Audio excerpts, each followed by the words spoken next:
backyards and in our community, there are pollutants, there's runoff, and we're going to talk about some of those. And some people may be surprised to know that most of the pollution can come from our backyards and our communities and not big, huge corporations. And so those are going to be fertilizers, and they're going to be oil, and that's what we're going to be talking about. We're going to be talking about oil and the effects that it has on birds' eggs and feathers. So we're going to do a couple of experiments with you here today, and the first one is going to be on bird eggs. So what we're going to do is we're going to take these hard-boiled eggs that still have the shell on them, and this one we're going to cover with oil. Now we already did there's other 2 eggs, so this one is going to sit for 5 minutes.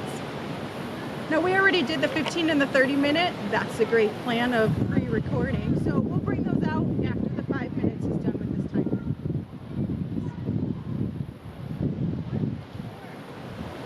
Sweet. So while that is set, and we started our timer already for 5 minutes, we're going to talk about oil and bird feathers. So we're going to talk about the effects on that. So here we have red-tailed hawk feathers. Now with TPWD, we do have the permits in order to have these feathers and use them for educational purposes. And so you see that we have a control. So the control is going to be an untouched feather. Then we have the water feather. So what we're going to do is we're going to take this feather out. And you can have the kids look at the feather before dunking it in water. Use a hand lens, use a microscope, whatever you want. In the instructions it says to submerge for about 1 to 2 minutes. All we're going to do is we're just going to dip it in the water once and twice and a third time. So you can see that there's maybe a little bit of a change in it. The downy feathers on the top. Then the instructions also say to dry it, which I'll just wipe on the top. Okay? So then that's going to be the water one. And you're going to compare all these with the hand lens and the microscope later on. Okay? So then the next one we're going to use is we're going to use the oil. So we're going to take this one out. And we're going to do the same thing. It should be submerged 1 to 2 minutes, but we're going to dunk it only 2 to 3 times. So once again, you're going to see the feather, have them observe it before it gets affected. So there's 1, 2, 3. This one's pretty cool because you can actually see the direct change right away, that the feather is almost see-through now. It's really awesome. Okay, so we're going to put that one, we're going to just dunk it just a little bit to get some of the drops off. And we're going to put this one back on the piece of paper. Now the next one we're going to do is this one's going to be the washed one. So we're going to dunk it in oil. Just to get some oil on it, and I'm just going to dunk it just once this time because that's plenty on there. Awesome. Now when you do this, it does get messy with the kids, so make sure that you have some paper towels and things handy. So now what we're going to do is we're going to wash it. In this wash solution, I'm just going to swish it back and forth. It's 100 parts water to 1 part detergent. So I just used a dishwashing detergent is all that I used. Okay, so you're just going to wash it in the water. Sorry if I get some on you. And we're going to dry it off.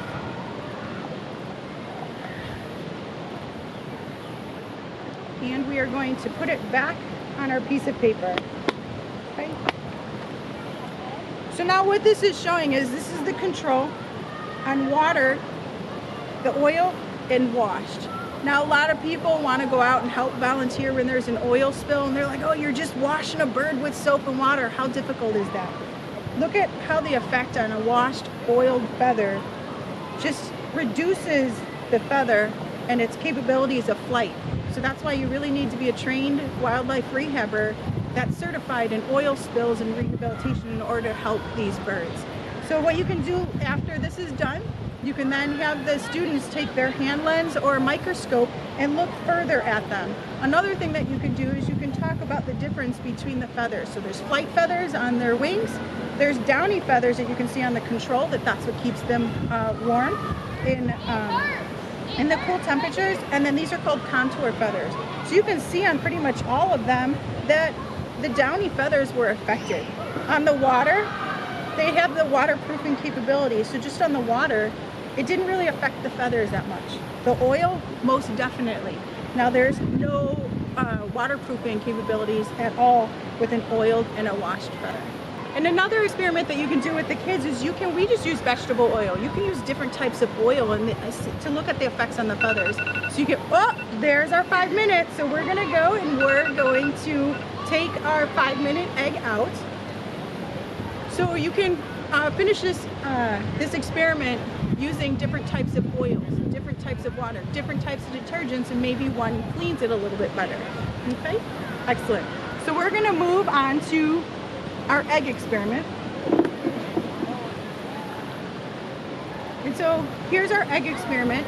So Elise has the 5-minute egg in her hand, and then we have the 15-minute and the 30-minute egg here. This is the 15, this is the 30-minute egg. So by looking at them on the outside, it really doesn't look like anything is affected. So before you have them crack it open, you want them to get their research journals out, and you want them to look at the egg before they peel it, during they're peeling it, and then after they peel it. Okay, so crack it. All right, now we're gonna crack them open. And hopefully I blanched these so they peel properly.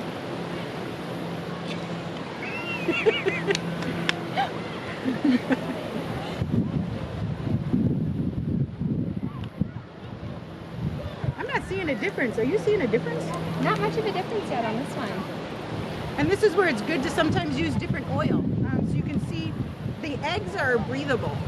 And so they will allow what's in the environment into the egg. So the one thing I didn't mention is you want to make sure they're hard boiled.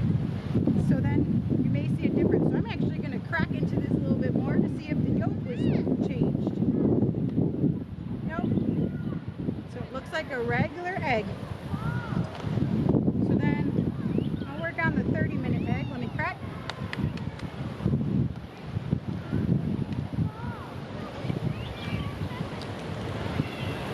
Who's hungry?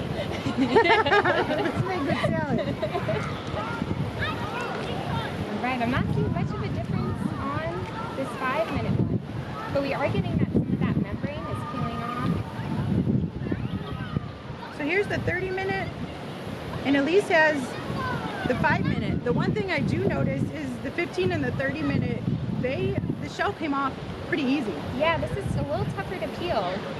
So it may not have a color difference, but that's why we have them observe before, during the peeling process, and then after. So before it may not have looked different. The peeling process is really what the difference is.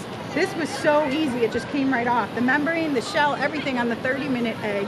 And then on the 5-minute egg, it's pretty difficult to get the membrane off. Yeah, and you're seeing that membrane here pretty well too. A lot more clearly than on the 15 or 30 minute. Cool. I'm gonna crack this open and see if the yolk is affected in any way. Nope. No, it looks like this yolk is a little bit more intact though. Yeah. So for this experiment, it seems like maybe there wasn't a color difference, and that's where, with these experiments, have them do a hypothesis on what they think is going to happen. I really thought that there was going to be a major color difference in the white part of the egg, but it finds out, me not ever doing this experiment first time live just for you guys, because I wanted to be just as surprised, it wound up being that it seemed the shell came off easier because the oil penetrated the shell. And so both those experiments, it seems that oil affects the eggs and also affects the feathers of birds. So now you can have a discussion with your students that what other species, what other animal groups, reptiles lay their eggs on the beaches. Do they get affected? Skates, they have really awesome eggs, and so they're in the water. So check to see if skate eggs possibly are affected. Do that research as well too. So now what we're going to do is we're going to look at different non-point pollutions like fertilizers in our next dilemma part. And check out tpwd.org for updates on visiting your local state parks.